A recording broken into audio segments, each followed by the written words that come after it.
If you don't price your products right, you are going to run your business down. You're not going to be profitable, and you're going to run your business down.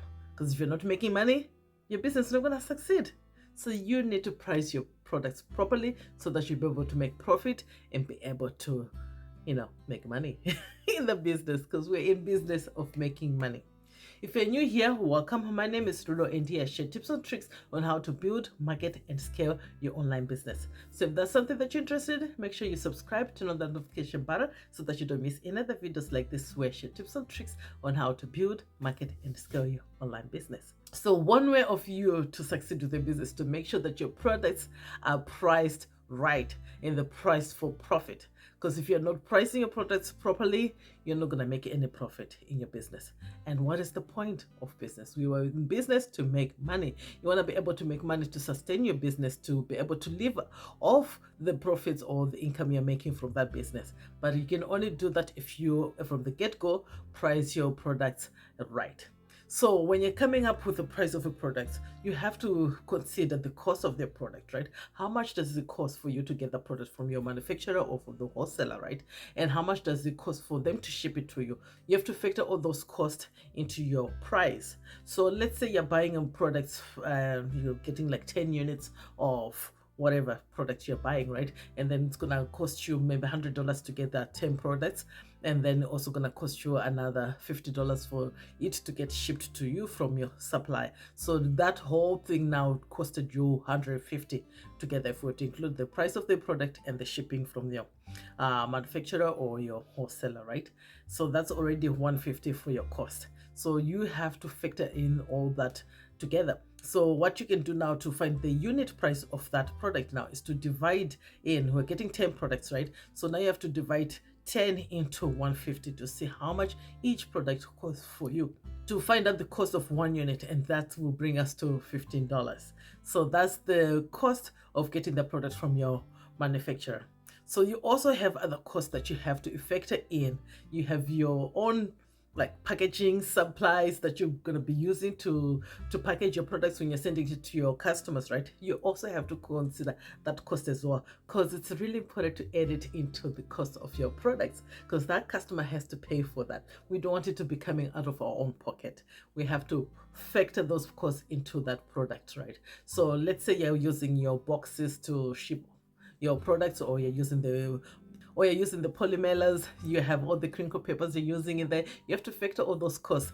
Even the little cute thank you cards, the stickers you put to make the packaging look good, even the printing paper to print out the label for the shipping to get that product to your customer. You have to factor all those costs into the product. So you can total it out to say how much did it cost you to buy, let's say 100 boxes, right? If you're buying it in bulk, how much is one unit for that box? How much does it cost you? And then you add that cost to that price of that one unit of product that you're going to be selling.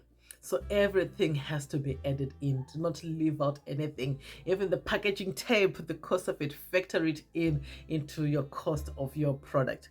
Because when you do that, then you know you are pricing your products right here, right? Not just guessing. You're not leaving out things. And not just, you're not forgetting all these other extra costs, right, to factor them in. Because if you don't, you'll be coming out of your pocket those costs, right, and you end up not making any money with your business. Because if you're not factoring those extra costs, you're going to be losing money. It's going to be money coming out of your pocket to cover those costs. But we want our customers to cover those costs, so you can factor all those costs into the price of your product. So don't forget to do that. Even the shipping cost to get to your customer, you also have to factor that cost into your product as well. Especially if let's say you're shipping from wherever you are. Let's say it costs you $10 to get this product to so and so, but you're only charging like $4 for shipping. That's $6. Somebody has to pay for it, right? So we don't want to pay for it. We're gonna get it to customers, but the customer doesn't know that you're gonna factor it into the price of the product to cover that shipping cost. Even if you're going to be providing free shipping, that as well, how most people will be asking, how are you making money if you're providing free shipping? You factor that cost of the shipping into the price of the product. You add it on to the price of the product so that you'll be able to offer that free shipping. So these are all those little things that you have to think of before you even come up with the price of a product, to say, what are the costs of me running my business, me sending this product to this customer, me getting this product from the manufacturer, how much is that all costing me, and per unit of that product, right? And then once you have that cost, now you can then, the easy way to say, a formula I can just easily use, minimal base, is to just multiply by 2 the cost of all the stuff that you've added, right? If you multiply it by 2, then you have your minimum price you can price your products for. And that minimum price, if you wanted to make more, you can always multiply it by 3 or multiply it by 4. So it's up to you. What is your comfort level? And also, there are things you have to think of when you're coming up with that multiplication to see where your price is going to end up on. It has to make sense for your industry, right? So if you end up multiplying by 4 and the price becomes so ridiculous that it's not even something that your customers would buy, then you have to reconsider that. So the factors that you have to think of your competitors. What are they pricing their products around? And you need to be in that competitive pricing as well. So don't price too high, because no one is going to buy it, and don't price too low, because you're then devaluating yourself, and you won't be able to make any profit if you do that. And also, you have to think of the value of your product. Is it valuable? So you have to think of that and price it accordingly to that. You also have to consider the market demand of your product when you're coming up with your pricing as well. And don't forget to consider your customers, your target customers. Do they have the buying power to buy the product at the price point that you have put at? So those are the things you have to consider when you're coming up with a price, so that you can price your products for profit. So to sum it up, you're coming up with all the expenses, and make sure you factor everything that's going to cost you to get this product to your customer. And then when you've come up with that cost and total it out to your unit of that product, then you can multiply it by 2, which is the minimum price you can charge, or you can multiply it by 3 or 4.